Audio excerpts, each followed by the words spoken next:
बहुत परेशान है, हमारी कहीं नहीं सुनाई होती। तू तो तू कहते इसको क्यों ले गया, बताओ, मैं अपनी जमीन आ जाऊँ। जो भी किया है सजा मिले सर, मुझे मेरी जिम्मेदारी है, मैं बहुत परेशान हूँ। आज मेरी माली हाथ कुछ भी नहीं है। नमस्कार दोस्तों, उत्तर प्रदेश सरकार ने भले ही एंटी भू माफिया सेल का निर्माण किया हो, लेकिन आज भी बहुत सारे मामले ऐसे हैं जहां अगर तहसीलदार, लेखपाल कानूनगो चाह लें या उनकी निगाह जिस जमीन पर पड़ जाए वो जमीन उन्हीं की हो जाती है। दोस्तों, ताजा मामला सरोजनी नगर थाने के पिपरसंड गांव का है। यहां पर 1990 में यशपाल ने अपने पूरे परिवार के साथ मिलकर जमीन खरीदी थी और 2002 में जब नवोदय विद्यालय यहां पर आया उसके बाद से भू माफिया की नजर इनकी जमीनों पर पड़ गई और कुछ ऐसा प्रकरण हुआ कि असली नक्शे ही गायब करवा दिए गए। अब दूसरे नक्शे लेकर यशपाल इधर से उधर भटक रहे हैं, कार्रवाई का आश्वासन मिल रहा है और उधर भू माफिया लगातार इनकी जमीनों पर कब्जा करता चला जा रहा है। तो आइए दोस्तों, इस ताजा सनसनीखेज मामले की जानकारी लेने के लिए यशपाल जी यहां मौजूद हैं, उनकी बड़ी भाभी कमलेश रानी। उन दोनों से बातचीत करते हैं और जानते हैं कि क्या पूरा मामला है। पर बोल रहा हूँ पिपरसंड से।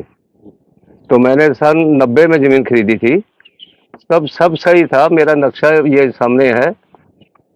आज की डेट में मैं बहुत परेशान हूँ। इसका खसरा खतौनी आपके पास है? ये सर मेरे जमीन दर्ज है इस पे सारी, सब मान रहे हैं, लेकिन मुझे परेशान किया जा रहा है, मुझे जमीन मेरी छीनी जा रही। तो 1990 में जब आपने जमीन खरीदी उसके बाद कब तक आप खेती किसानी करते रहे, कब से दिक्कत आनी शुरू हुई? 2011 तक 12 तक की। 2011-12 के बाद सर हमको दिक्कत आनी शुरू हो गई।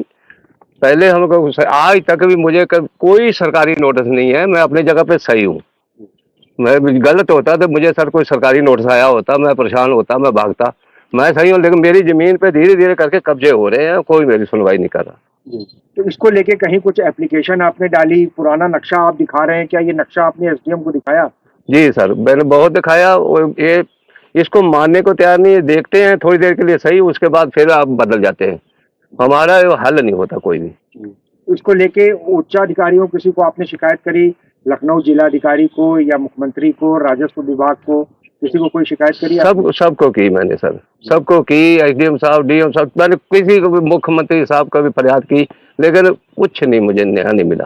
तो ये कब से, किसकी मिली भगत से आपको लग रहा है कि ये सब काम हो रहा है? किसी खास पार्टी के लिए काम किया जा रहा है क्या? सारे बड़े आदमियों को मेरी जमीन लग रहा है, मुझे इन्होंने लग क्या रहा है सामने, मैं देख ही रहा हूँ, कब्जा हो रहा, मैं जा रहा हूँ, मेरे को सुनता नहीं। मुझे वहां से कह रहे आप झूठ बोल रहे हो, तो वहां से मुझे टाल मटोल करके भेज देते हैं।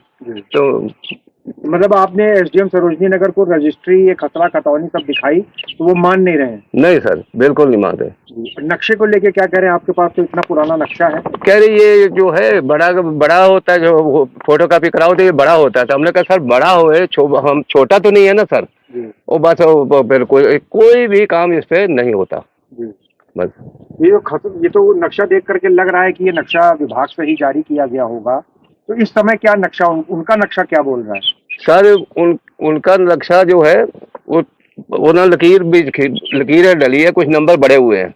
अच्छा। तो उसी से जो है वो सुनने को तैयार ही नहीं है। सुने तो सर हम अपनी फरियाद रखें, कुछ सुनता ही नहीं हमारी कोई। अभी जैसे इनके पास एक पेपर है, इसमें बंदोबस्त चकबंदी अधिकारी ने राजस्व परिषद से कहा है कि नक्शे की कुछ कापियां कम हैं जी, तो उसको लेके क्या मामला है? तो सर वहाँ कापियां ही नहीं है। इनके पास गए हैं तो ये कहते जब नक्शा ही नहीं है तो फिर मैं एसडीएम साहब कह रहे हैं इसमें हम क्या कर सकते हैं जब नक्शा ही नहीं है। पहले हमको कह रहे थे यूपी बोर्ड से नक्शा ले आओ, वहाँ साफ सुथरा मिल जाएगा। जब वहाँ गए तो वहाँ से ये पता चला वहाँ 2 कापियां ही नहीं है। अच्छा। और फिर एसडीएम साहब के पास गए तो वो कह रहे इसमें हम क्या कर सकते जब नक्शा ही नहीं है। तो मतलब अगर नक्शा नहीं है तो आपको आपकी जमीन नहीं मिलेगी? नहीं, वो कह रहे जब नक्शा ही नहीं तो इसमें हम कुछ नहीं कर सकते।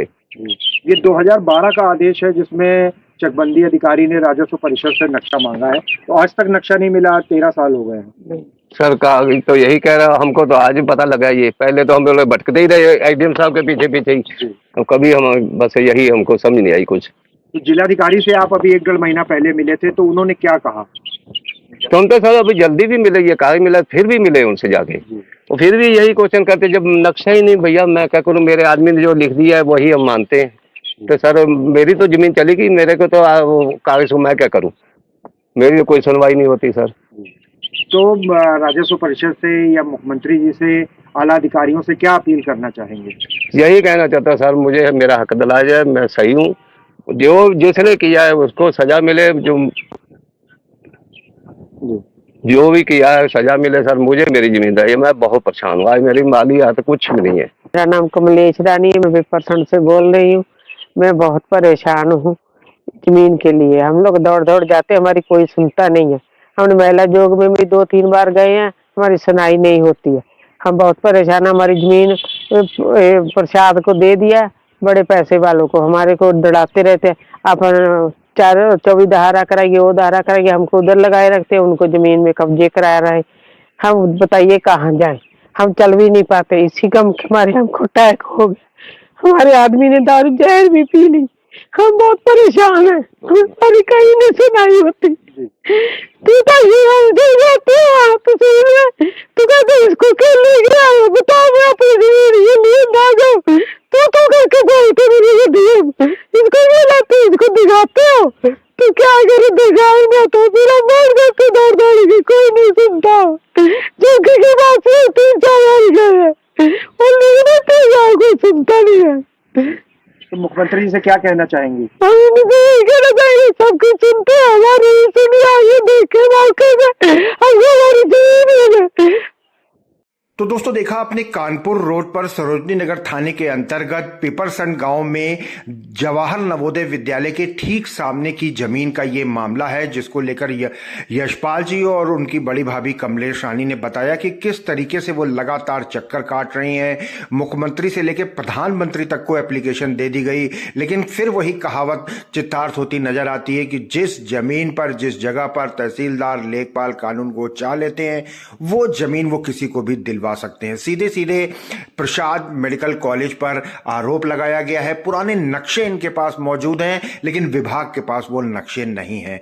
जबकि 2012 में कार्रवाई के लिए चकबंदी अधिकारी को कहा जा चुका है राजस्व परिषद द्वारा, लेकिन कोई कार्रवाई नहीं हुई। लखनऊ डीएम ने भी कहा इस मामले की जांच करने के लिए, लेकिन कोई कार्रवाई नहीं हुई। अब देखते हैं कि योगी सरकार इस गंभीर मामले को लेकर क्या एक्शन लेती है, जिससे कि इस पीड़ित परिवार को इंसाफ मिल सके और ये जिस तरीके से बुजुर्ग महिला बार बार तहसीलदार ऑफिस में जाकर अपमानित हो रही हैं, उनका अपमान बंद हो सके।